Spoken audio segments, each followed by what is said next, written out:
Gentlemen, we have called you together to inform you that we are going to overthrow the United States government. Do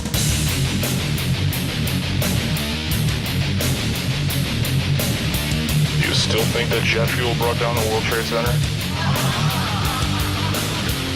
Does anybody else see a problem here? If the government has nothing to hide, why are they so afraid to answer a few questions? This story does not add up. Younger writers, that you can be critical of your government and your society. You don't have to fit in.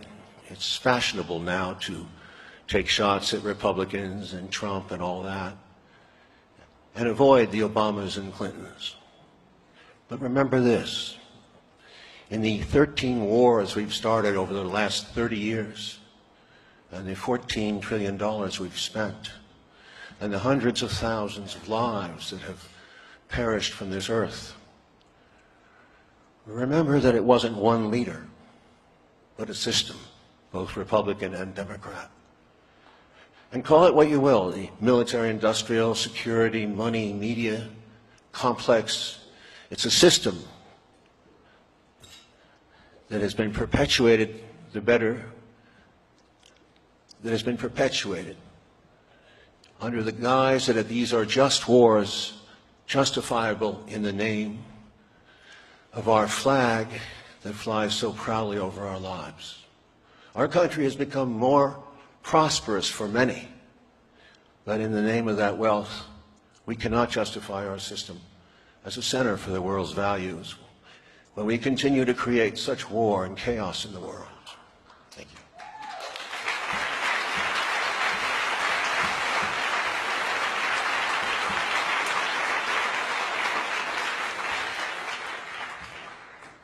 No need to go through the victims, but we know we've intervened in more than 100 countries with invasions, regime change, economic chaos, or hybrid war, soft power, whatever you want to call it. It's war of some kind.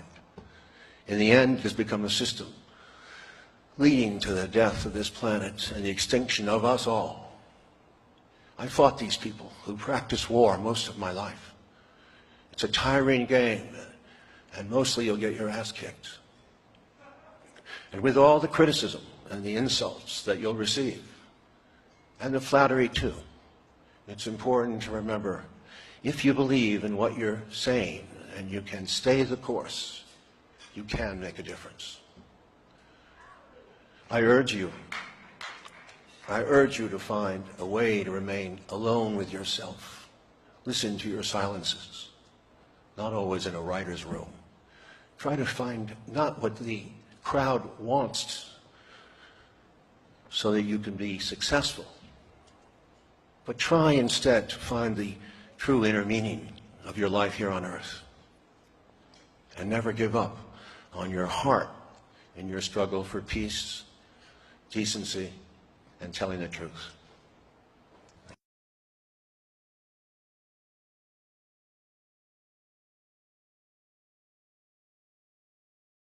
Gentlemen, we have called you together to inform you that we are going to overthrow the United States government. Do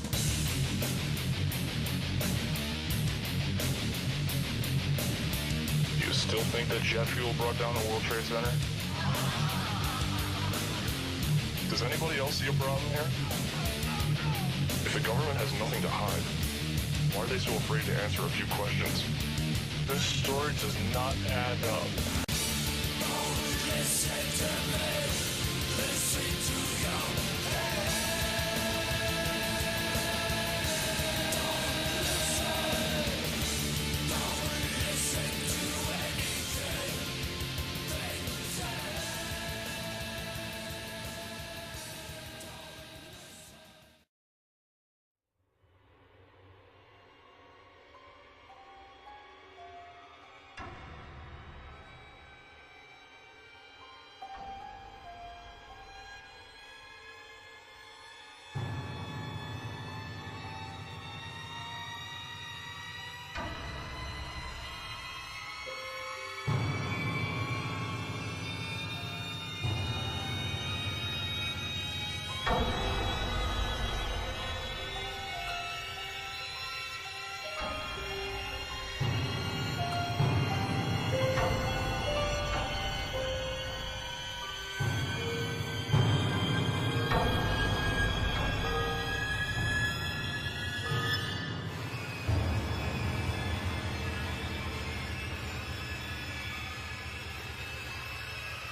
Thank you, Madam Deputy Speaker. The title of this report is A Satirist's Dream, Closing the Gap Between Anti-Corruption Law and Reality. I could fill my 60 seconds talking about the 18 years' worth of unaudited accounts, or the bazillions that are squandered on agriculture and foreign aid boondoggles, or the Tillack case where instead of any of the alleged fraudsters being arrested, it was the journalist trying to find out about them who found himself banged up by the police. I could talk about the £6.6 million spent last year by European commissioners simply on entertainment and luxury gifts and hotels. I could talk about the wonderful spectacle of President Van Rompuy and Commissioner Ashton flying to the same meeting in Russia in separate private jets, leaving Brussels within 4 hours of each other.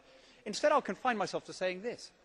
These things happen not because the EU attracts particularly bad people. I mean, of course, it attracts some bad people. Man is fallen, and like all institutions, it contains those who give in to temptation. It happens rather because there is no link between taxation, representation and expenditure at Brussels level. It was Milton Friedman who said there's two kinds of money in the world. There's your money and there's my money. The trouble is that in the EU, it's all your money. Hence negligence, corruption, fraud, and what we see before us today. Mr. Co-President Nigel Farage, Freedom and Democracy. Well, good morning, Mr. Van Rompuy. You've been in office for 1 year, and in that time the whole edifice is beginning to crumble. There's chaos. The money's running out. I should thank you. You should perhaps be the pin-up boy of the Eurosceptic movement. But just look around this chamber this morning. Just look at these faces. Look at the fear. Look at the anger. Poor old Barroso here looks like he's seen a ghost. You know, they're beginning to understand that the game is up, and yet in their desperation to preserve their dream, they want to remove any remaining traces of democracy from the system. And it's pretty clear that none of you have learned anything. You know, when you yourself, Mr. Van Rompuy, say that the euro has brought us stability, I suppose I could applaud you for having a sense of humour, but isn't this really just the bunker mentality? You know, your fanaticism is out in the open. You talked about the fact that it was a lie to believe that the nation state could exist in a 21st century globalised world. Well, that may be true in the case of Belgium, who haven't had a government for 6 months, but for the rest of us, right across every member state in this union, and perhaps this is why we see the fear in the faces, increasingly people are saying, we don't want that flag, we don't want the anthem, we don't want this political class, we want the whole thing consigned to the dustbin of history. And we had the Greek tragedy earlier on this year, and now we have the situation in Ireland. Now, I know that the stupidity and greed of Irish politicians has a lot to do with this.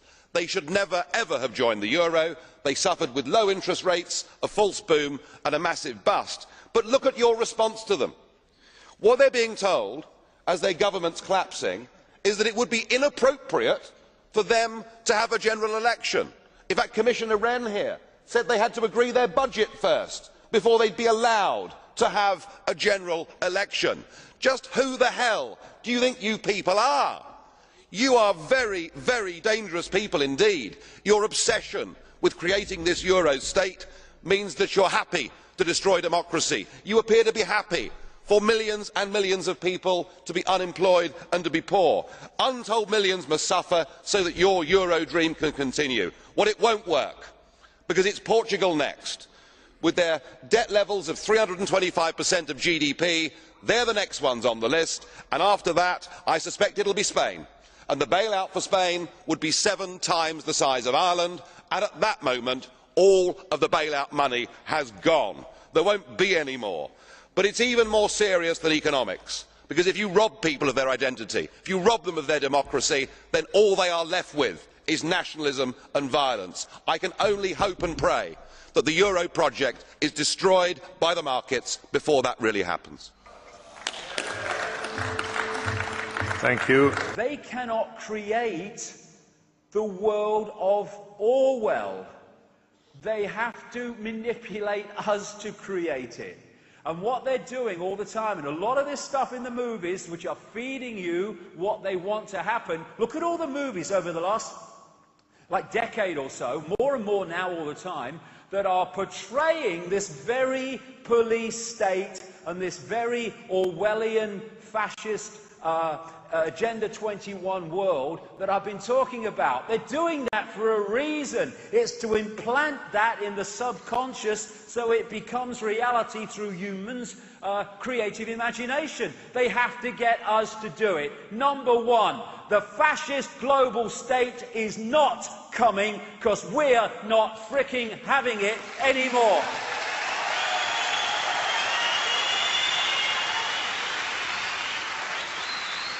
And we are not any longer going to be manipulated into manifesting our own enslavement. And when they tell us to be quiet, we shout bloody louder. Silence is consent. Can you hear us now?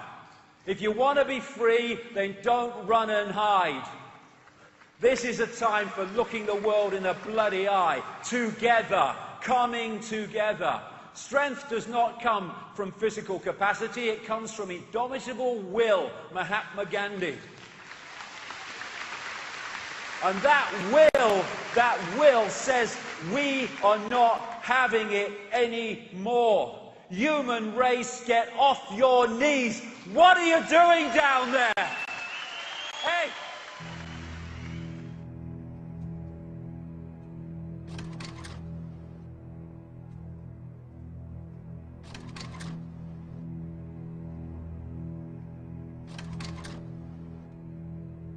The whole enterprise is crazy, and it's an absolute scam which is going to cost you a great deal. It's rather like paying monkeys, because what happens is the civil servants draw up the list, and if it's vote number 58 and the piece of paper says vote yes, you vote yes, and if it's number 59 and it says vote no, you vote no. It is an absolute farce. It is a complete sham masquerading as democracy.